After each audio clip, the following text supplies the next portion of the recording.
Christmas and the holiday gift season is right around the corner, and if you're looking to make some unique items to give as gifts or sell at holiday craft fairs, something like that, sometimes the most efficient way to do that is to buy pre-cut blanks or even an actual kit. And I saw an interesting kit for coffee scoops being made by House Made. Now, I'm not being sponsored. He didn't send me this for free. I paid full price for the kit. And the big thing is that it comes with the tooling. It comes with this really nice swedge for making coffee scoops. And it comes with this top ball fuller that can be mounted in a number of different ways. Matter of fact, it's also used as a bottom fuller. We'll get to that as we assemble this project. And the tooling itself is worth the price of the kit. Whether you ever make exactly the same coffee scoop or not, I think just these two tools was well worth what I paid for the kit. In addition to that, however, this came with two coffee scoop blanks. One of them was already pressed. This is heavy. This is 10 gauge material. And then there is a thinner 16 gauge version that has not been pressed. So this will be easier to forge by hand into this swedge. Also comes with the handles, and these are stainless steel. So it's copper and stainless steel is the way he provides the kit. The holes in these are already drilled, so it's going to be a lot easier to get the rivet holes to line up. And it includes copper rivets for assembly. So it's pretty much everything you need to make two coffee scoops. So the first thing I want to do is go ahead and shape the scoop in the swedge. You could do this with ball peen hammers. You're going to end up with a much more textured surface than if you use something like this. And I think you can just put this on there and you can use this to hammer. He shows in his video using a hydraulic press. This goes in the hydraulic press and pushes. I welded up a ball bearing with a round shank on it, and this will go in my fly press, and this would be an ideal project to work on under the fly press. And before we get to the end of the video, we'll look at some changes I'm going to make to this, and we'll do one under the fly press at that point. But to start with, I just want to sink this blank down into the swedge, and I'll do that with the tooling provided.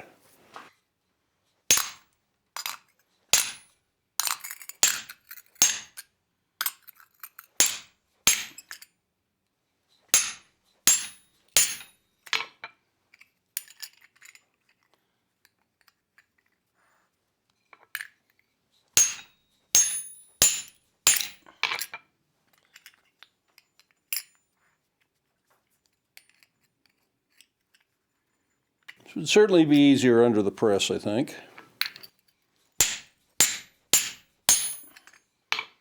But we are getting there. You don't want to leave a bunch of dents in it, though. At least not on the inside. Now, something else you could do is just weld a ball bearing on the end of a shank. I've made this years ago for some other purpose, but it's actually easier.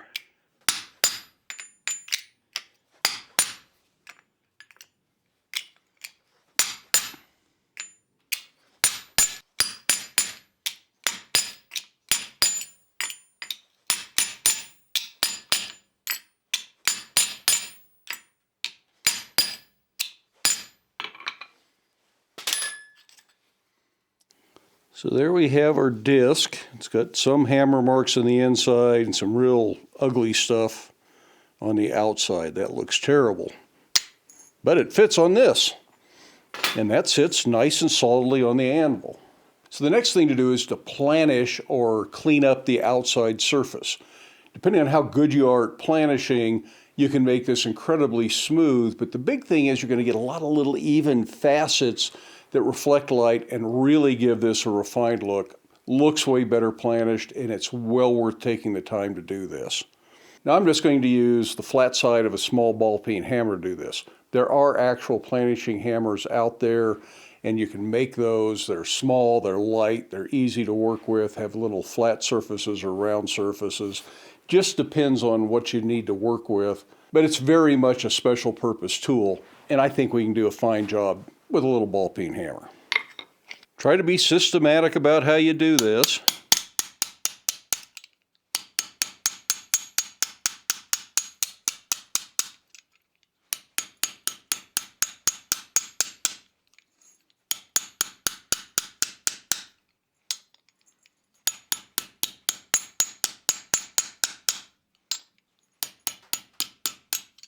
This also helps refine the shape of the bowl if it's got any lumps or bumps in it.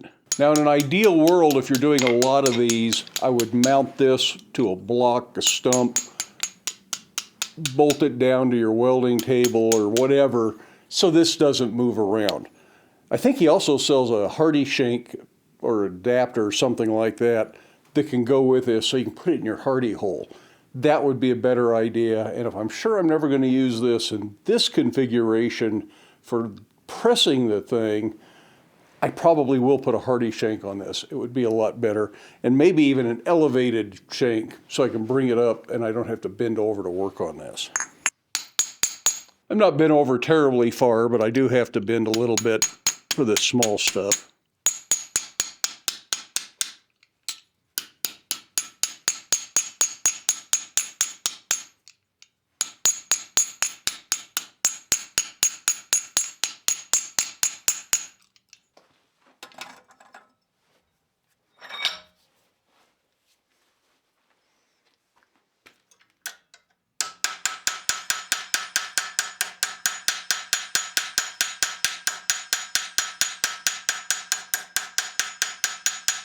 That's much better.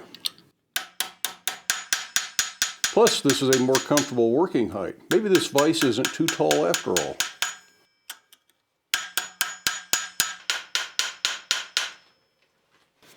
Now, in total, I probably spent 15 minutes doing the planishing on this. That's time well spent. That's the difference between this having some real style to it and really looking like something special and just being a stamped out piece of copper. This is where you put the effort into the kit, and it isn't just something somebody else cut out and all you had to do is squish it to shape and call it good. But anyways, that does leave the edge a little irregular and it's a little bit sharp. So this is a good time to do just a little bit of sanding on this. Now you can certainly do this on a belt grinder, turn the speed way down so you've got good control over it. And maybe be able to get in and get this inner lip. You want to make sure it's not sharp enough to cut anybody, but you don't really want it to feel sharp. People are going to pick this up, they're going to handle it, and they don't want anything that feels uncomfortable. So this is another thing that's well worth taking the time to deal with. You may also need to sand the inside, make sure there's no scratches down on the inside of this. Now I'm using 120. This is just an old sanding belt that broke that couldn't be used on the grinder anymore. But you may want to go to 220, 340, something like that. And I probably will, but I'm not going to make you watch that. Well, I'm just going to finish this up with some Scotch-Brite, and that should leave a nice kind of matte finish on the inside of that. I made the mistake of trying to use a similar product. It's a kind of Scotch-Brite-like wheel on a grinder that generally leaves a very smooth finish, helps get rid of scratches, leaves something very even without belt marks that you sometimes get when you're sanding with a belt sander or something. And I thought that might be a good way to clean up the outside. But like I say, that was a mistake. All I ended up doing was washing out all of the ridges or the texture from the planishing. It was still there, but it was really washed out, muddy looking. So I went back and I replanished it. If you need to clean up the outside, get rid of some scratches, do that before you planish it and make planishing the last thing you do on that outside surface. And that brings us to the handles. Again, I'm just going to do a simple hammer texture on this. Something I don't really do a lot, but this is the way that he shows it on the house-made site. So I'm assembling the kit the way he intends for it to be done and the way he shows it being done. But then I'm going to talk about why maybe that's not the way I would normally do it. And then I can show you what I have in mind in the long run and what my approach to using these tools is going to be, even though I may not actually use the original kit components. I do think this is going to be better hot since stainless is going to be a lot harder to work than the copper was, and I'll just use the induction forge to heat this up. But you could just as easily do this with a coal forge, gas forge, or even with a torch. Good place to mention that because stainless isn't magnetic, it takes a lot longer to heat in the induction forge, but it can be done.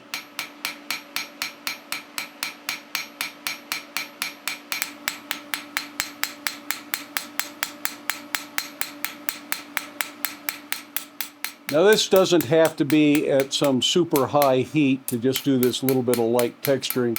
Just easier if it's at a dull red. But again, you want to make sure that there's no sharp edges. So I'm going to let this cool, check it for sharp edges, do any filing, grinding I might want to do. Then I'll bring it back up to heat and clean it up just a little bit with a hammer to make sure it doesn't have some polished edge off a grinder. Unless that's the look you're going for. While the induction forge works, it is a little bit slow to heat. I think the gas forge may be a better option in the long run. Little single burner gas forge would be perfect for this kind of thing.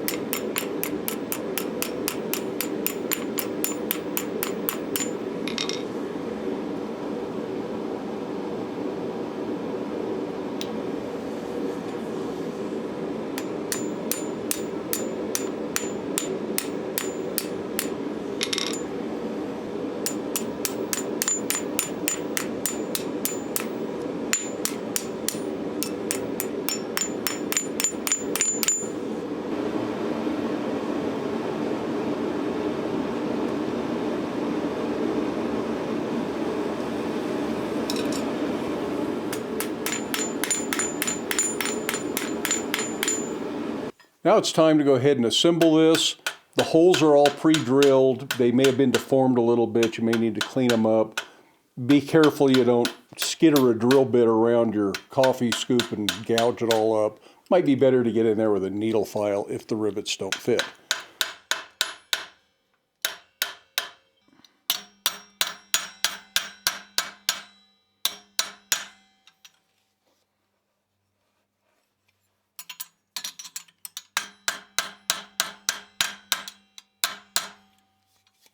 It's also a good time to work down this point if it's sticking up.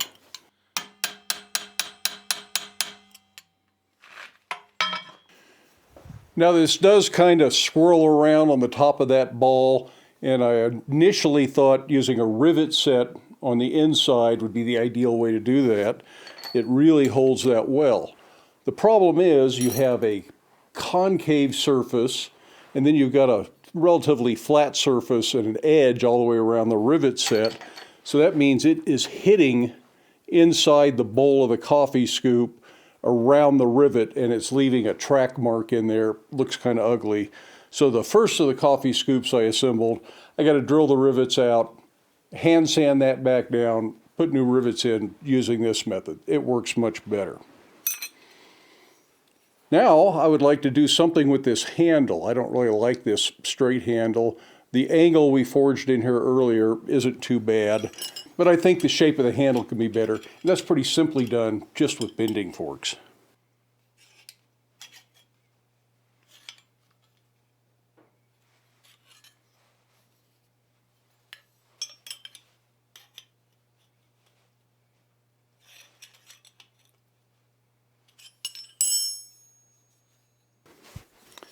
I'm just going to clean up the handle and get the kind of scale appearance from the forge off of here. Because it's stainless, it shouldn't need any kind of a finish on it. So whether you put some wax finish or oil on the handle is just kind of up to you. I think I'm going to leave it like this for now and see how they do. Now personally, I like the lighter bowl on the 16 gauge scoop better than the heavier bowl from the 10 gauge. This just seems like it's disproportionate with the handle. It's impressive, it's got a nice heft to it, and a lot of people are really going to like that. But this seems to be a little bit better balance and a little bit more of a refined piece. I think this is my preferred, although this may be a little bit thin. So instead of buying more of his pieces, now I appreciate that Brian has made all these available over at House Made, and it's a great way to start, and the tooling is wonderful. But since I think I would like a slightly heavier disc, I ordered some 2.5-inch copper discs in 14 gauge. So that's just a hair thicker than this. And I'm going to go into the fly press. I'm going to sink one of those into that swedge, and we're going to see how that works. And then I got another idea for the handle. So we're going to do the whole project all over again.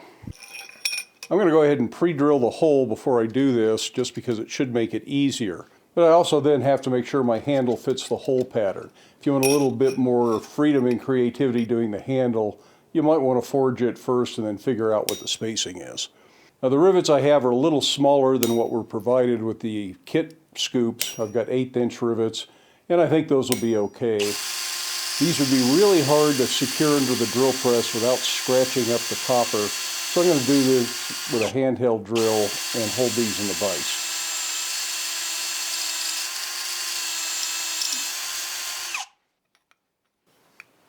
Another way to do that would be with a hand punch.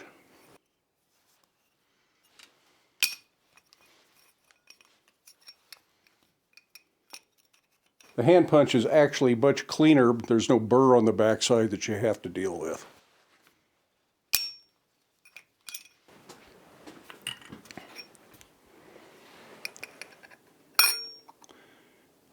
Let's see how easy this is.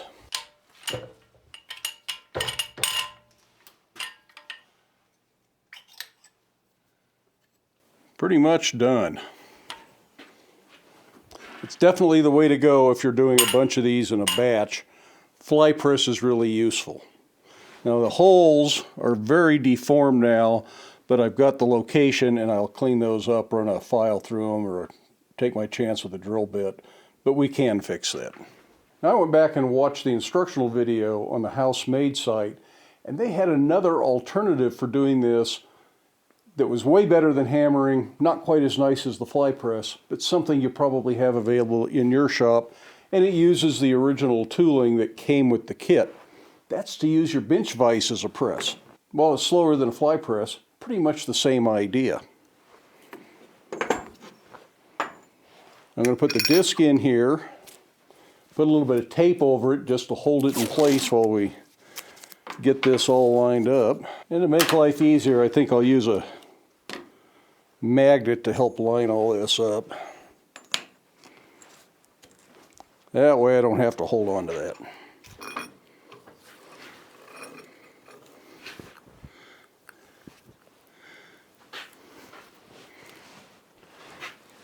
And the tape just pulls right off, so that didn't hurt anything. This might be hard if you're using that 10 gauge disc, but with the 14 gauge ones that I bought separately, it seems to be working pretty well. Yeah, it's not bad. It's a little wonky, but we can fix a lot of that when we do the planishing on it.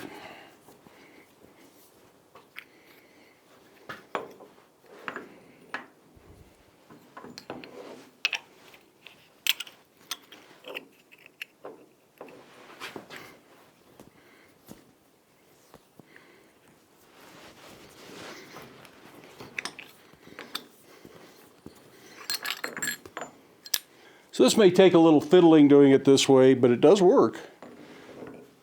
And it's probably less fiddling than the hammering on the back of this thing was. And of course, with practice, you'll get better at it. This is the same as what we did on the previous scoop, so I don't think we need to go back and do all the planishing and hand sanding and all that just for the sake of the video. It's all the same process. These are just different ways of creating the bowl, either with the fly press or using your bench vise. So I'm going to make a couple of handles, just try out a couple of ideas here.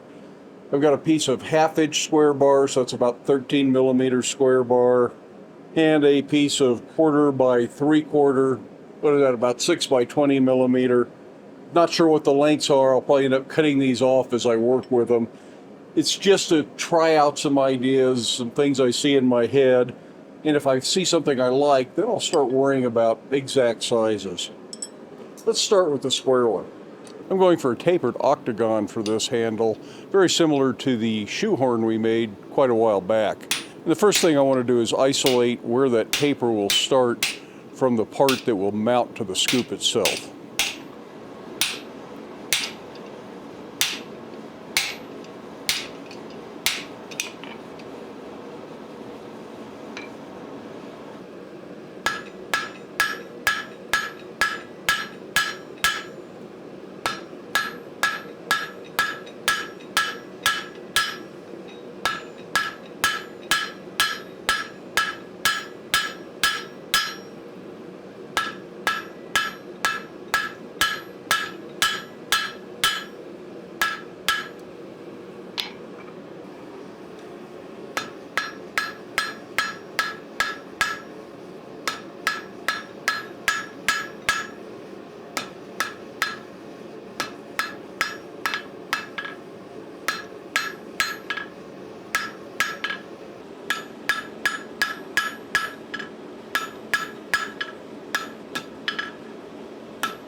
Now it's up to you what you want to use for a food safe finish.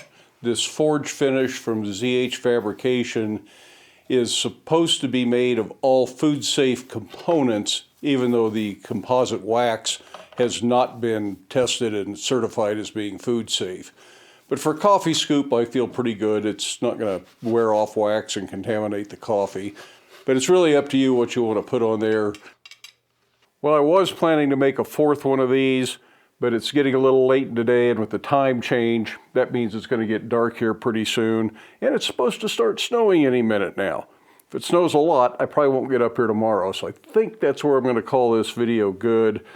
I really like this style of a handle. It's not something you see a lot in ironwork. It's just a little bit different, and that just makes the whole coffee scoop more unique. Now, it took quite a while to do this, but I think if I were to do this as a batch run, I could streamline it quite a bit. But I really do like this coffee scoop. It looks good with the copper. Because I heated this up, it actually darkened the copper on the outside of the bowl, and I really like that look. I did go back and polish up the inside a little bit, and that gets rid of any of the excess wax that was in there. Now, one like this is considerably more work than just using the kit components. Everything but cutting the disc that I started with all has to be done, and it takes a little bit more time. Handle took a lot more time to do, but I think it's worth it. I really like this, and this is unique now. These are quite nice. They're kind of a popular design. You see these in kitchen stores, and a lot of people on Etsy have similar things. And the more people that buy this kit from House Made, the more you're going to see that look very similar to this. Everybody's going to have their little bit different touch, and you can do other things with his components other than what I did. You can do some chisel work, maybe split the end and put some scroll on there. Who knows what you might do with it, but they're all going to be starting with the same components, all going to have a certain similar look to them. But I always like to be a little bit different than the masses, so I don't think I'm going to be buying any more of the components. They are way faster to do. The components cost you more money, so there's more upfront cost to make a scoop like this, but they can be made much faster. So in the long run, you probably could sell these for less than what I would have to sell this one for. I'd probably sell these for $50, $60, something like this. This one, probably try to sell it for $75 or $95, but the reality is I probably have more like $200 worth of time in it. And I don't know that I would ever sell that for $200. Who knows, maybe I'll try $100 a quarter or something like that. We'll just see. Now from these two, I like the thinner scoop better. The heavier scoop is just a little bit too massive. That's just an aesthetic thing for me. But the 16 gauge scoop is maybe a little thin. I do like the 14 gauge I used on this other one. But these are all good coffee scoops. This is a fun project. If you just bought the kit and made the two, you could give them away as Christmas gifts, take them to your next craft show, something like that. And it would be a fun thing to do. But in the long run, just this swedge, this bottom swedge that they sell that is nicely pressed, has a little lip on it that holds the disc in it just where you need to start pressing so everything starts off centered, which is really a nice feature. That one tool is worth the price for the entire kit, and you get 2 scoops worth of material. Sounds like a Raisin Bran commercial. And you get the bulb fuller so that you can use that in the vise or under your hydraulic press. Work with this the way I did in the vise or on your anvil if you put a hardy shank on it. Lots of things you can do with this depending on where you want to mount it in your shop. So I think it's a good value. Again, I'm not being sponsored by them. I'm not really trying to convince you to go out and buy them. Just something I was curious about when I saw it, and I'm glad to have the tooling. Anyways, I think I've talked long enough. Time to get the shop all buttoned up before it snows. I would like to take a moment and thank each and every one of you for stopping by and watching the videos. That's what makes Black Bear Forge successful. With special thanks to my channel members and my Patreon members who actually provide some of the funding that is necessary for producing these videos. Channel members receive early access to most of the videos, and Patreon patrons not only receive early access, but they also receive the videos ad-free. So I don't run any ads over on Patreon, and in most cases, any sponsorships are also edited out of those videos. But again, thank you everybody that stops by to watch the videos. the meantime, I hope you have time in your day to get out to your shop, make something, stay safe, wear your safety glasses. We'll see you for the next video.